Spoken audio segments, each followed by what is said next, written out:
in a situation where there is no federal government infrastructure in Igbo land. The Igbos are not benefiting from Nigeria. Imagine a situation where, if not individual struggle, imagine what they would have looked like after they have been balkanized and everything they had was taken away from them and 20 pounds was released to them. Who does it? And up to now, Nigeria has not shown a sign of reconciliation. Government have not come out one day to condemn the killing of middle belters. All he knows is Igbo.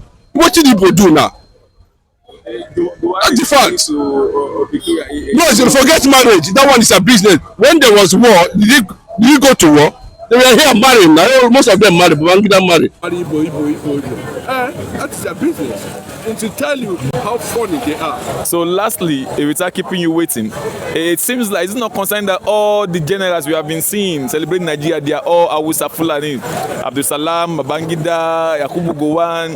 We hardly find Yoruba generals, existing Yoruba generals and Igbo generals. The man that's supposed to take over when Agui fell, ran away. He was supposed to be the one that would have stabilized, the system as at that time. Because in the real truth of it, Gowon was not actually qualified to be head of state at that time. And given the level of military exposure and experience as at that time, Gowon is nothing to write home about. Who was the person that ran away? I think, if I can remember his name, he's a Yoruba man. I can remember his name. Ogunleye. Why did he run away? Ogunleye?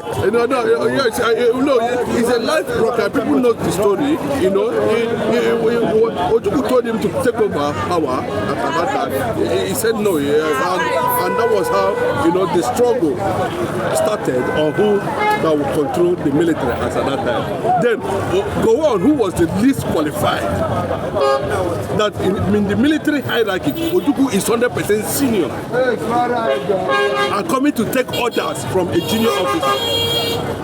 So I think something Ogunlewe, yes, or something, I can't remember his name, but I'm not telling you the real part. He wasn't brave enough to take over the mantle of leadership when fell.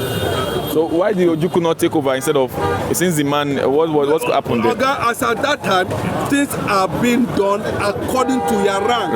Yeah. As a military officer, that is the way it is being played as at that time. Do you understand? That is the way it is. So, unfortunately, it didn't happen like that because the Northerners who claim they have everything do not have qualified people, at that level of top military positions at that time. So they went and just picked. That was the reason for when you see somebody that did not go to school and somebody that went to school, there's always a difference. The level of reasoning is different. The way they do things is different. The way they perceive something is different. Ojukwu is more exposed and educated. Gowon was just a local Fulani man who does not understand how to put cow on the road, and they made him head of state, and it led to calamity. 7 million Igbos were killed. And up to today, you still come out at every corner and say, Igbo say, justifying their mistake. And the Nigerian media are clapping. Because nobody is ready to ask questions. Everybody is just waiting to take brand envelope. Nobody is ready to sacrifice for the truth, like the way Fela and Nicola Okuti did. See, what I understand, and I think to an extent, Gowon has not been remorseful for the mistakes that he made that resulted to the war. It was a mistake that Gowon made that resulted to the war. But he keep on at every forum, at every opportunity, Gowon will shit on the genocide committed against the people, and that is where people are having serious anger on. Why is it that every point you have failed to acknowledge that the Nigeria BIAFRA war was as a result of your lack of competence, leadership, understanding that have led to that war. If you have respected what happened in Aburi, there shouldn't have been any need for war. There was an agreement. People went to Ghana, they went to Ghana, they got to Aburi, they sat down, and you signed.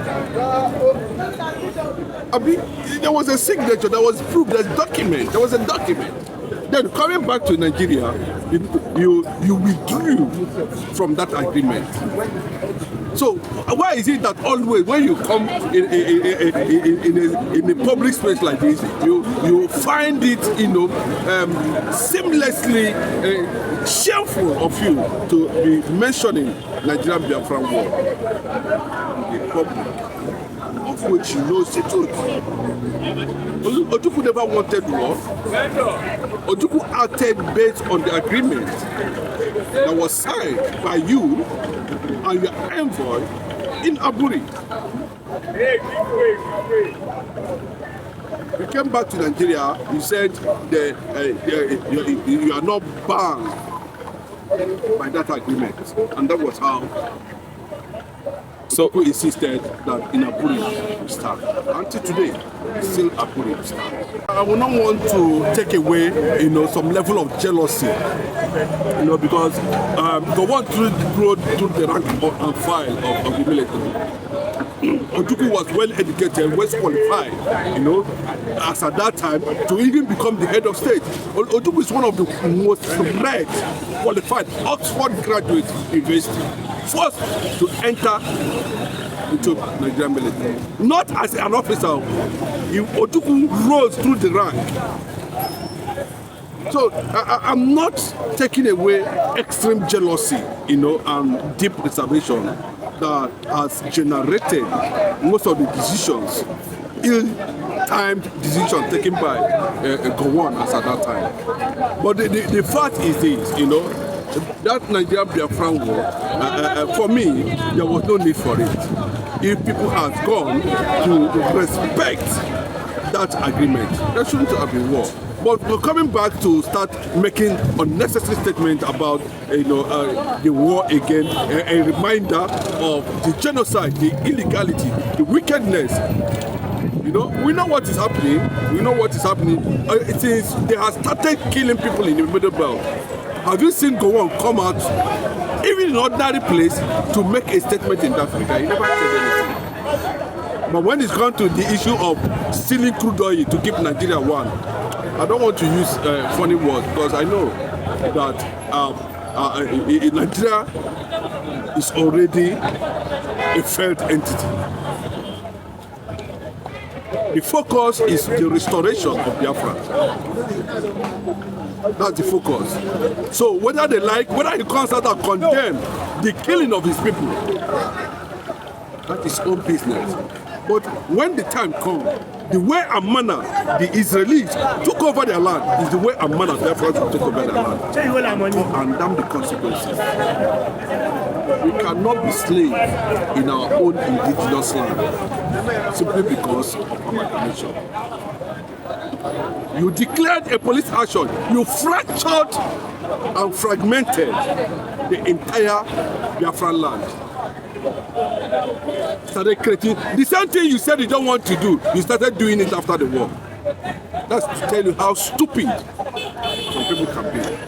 So talking about the congratulatory message by Peter Obi, are we saying that he's trying to be... Obi is forgiving. Obi is forgivable. Obi's statement shows that that it is time to put away certain things. It is time to move ahead. Now, whichever way, it sounds very political. I like it to be for that. I don't have any reservation, against him on that. But the truth remains the truth. The fact remains the fact. The fact of the matter is that Nigeria have never recognized the need that Igbos are part of Nigeria. If in Obi's side, he decides to let go of the past, and the other side of the northern world decided not to hold on the past, do you not feel it's concerning that word? It will not move the fine. one that has been holding on the past. The Igbo nation has already moved ahead, and that's why you are seeing the spread all over Nigeria. You are seeing the spread beyond Nigeria. So the advancement is not something that can keep an Igbo man. Igbo's advancement cannot keep them where you think they should be. They have gone beyond, building capacity, acquiring expertise, trying to diversify, trying to move away from the ashes of the war, trying to move away from the genocide of over 7 million people that died in that war. The Yorubas know their position through the war. They supported Nigeria against the BIAFRAs. We know, not only Nigeria, the British government, of course, the Russia, Germany, France. You can see the kind of burden that came upon Igbos during the Nigeria-Biafra war. But today, let me quote Benjamin Netanyahu of Israel. He said, "Never again." He said, "Never again will Israel go down." It was a media propaganda from the West, from Yorubas, that branded that coup and the Igbo coup. But they did not brand Bangida's coup and Hausa coup.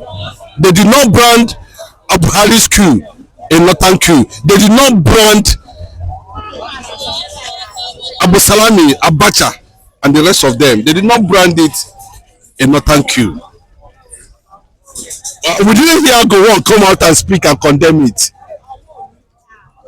So the conspiracy is very clear.